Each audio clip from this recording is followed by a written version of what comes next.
I am sorry for the poor quality of this video. I made it in a hurry for reasons that will soon become obvious if they aren't already. I had been hoping to upload a Minecraft video tonight, but instead I find myself talking about matters that could potentially have serious implications for the future of my YouTube channel, and indeed for myself as a person.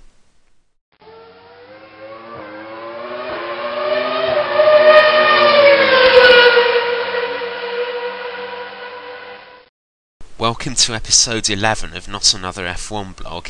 This is an episode that I had hoped I would never have to make, but for the last couple of months I feared that I may have to.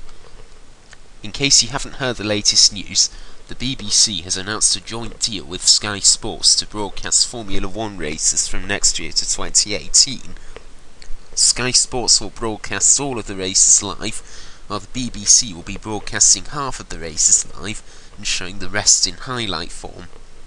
The response amongst Formula 1 fans has been one of widespread disapproval, and rightly so. I have no interest in watching pre-edited highlights packages. I just don't get the same enjoyment out of it as I do from watching the events unfolding live. Among other things, it takes the tension out of it. As for the live races, what is the point in trying to follow the championship when I can only watch half the races? I may still watch some of them, but certainly not with the same level of enthusiasm as I have now.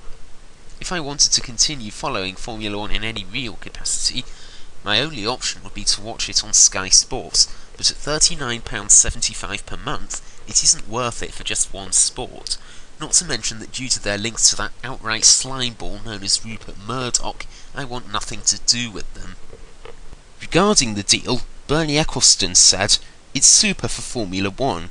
It will mean a lot more coverage for the sport. There'll be highlights as well as live coverage on two different networks now, so you get the best of both worlds." This is probably the most asinine thing I have heard him saying all year. This will kill the interest amongst casual fans, and even a lot of the hardcore F1 fans are likely to be turned away by it. The views that I have just expressed seem to be commonly held amongst other Formula 1 fans from the UK, including some who have been following the sport for far longer than I have been alive, with the result that if this goes ahead, then they will give up watching Formula 1. I don't know whether I will. I've been a passionate follower of the sport for nearly as long as I can remember, and this deal is not going to change that. I'll still maintain at least some level of interest in the sport, but this deal will have a severe impact as to the level of that interest. It leaves me feeling that I'm missing out. Even that isn't likely to last, though. The BBC's viewing figures are likely to plummet, especially if one driver dominates as Sebastian Vettel did in the early part of this year. This could easily lead to the BBC pulling the plug altogether after a year or two, leaving Sky Sports as the only place to watch Formula 1. Far from being super for Formula 1, it is downright suicidal. Other sports have had their fan base effectively killed off in the past by being put onto Sky Sports or other channels like it. Within the UK, at least, Formula 1 status will probably descend to that of a fringe sport. The BBC have cited budget cuts as the reason why they will no longer broadcast for the whole year. But is this really the right way to save money? After all, their broadcasting has been to a very high standard, with the introduction of features such as the F1 forum. I would much rather have lost these, and would even have been prepared for a return of advert breaks, if that meant that we were still able to watch free-to-air Formula 1 for the full season. I would have been disappointed with the loss of the luxuries, but at least the important basics would still have been in place. F1 fans would have been able to choose between a basic, no-frills service that was free-to-air, and paying for a higher standard of broadcasting. This is a genuine and fair choice, unlike the so-called choice between two undesirable options that many, such as myself, are now faced with. I'm also very disappointed with FOM for allowing this mess to happen in the first place. I've commented previously on how certain stewards' decisions, such as post-race result changes, show a certain level of disrespect towards the fans.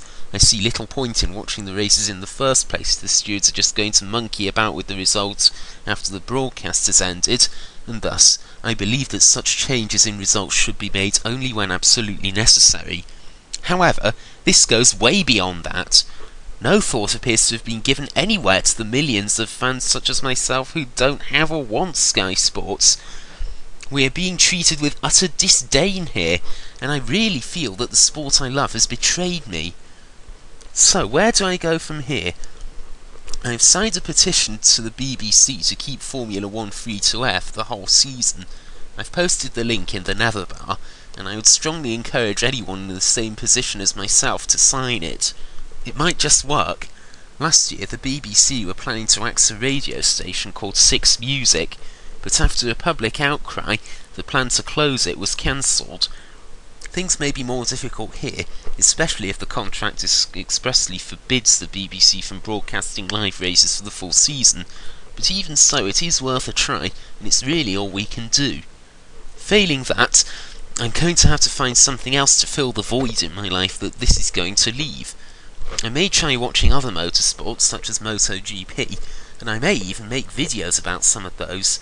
I would hope to use a fresh pair of eyes to examine those sports from a fresh angle, but really, that's just a fancy way of saying that I haven't got a clue what I'm talking about. Anyway, I'll see you again for episode 12. Hopefully it won't be as rushed as this one was, and it will be about some more positive news. Until then, that's it, and as hard as this may be, please at least try to have a nice day.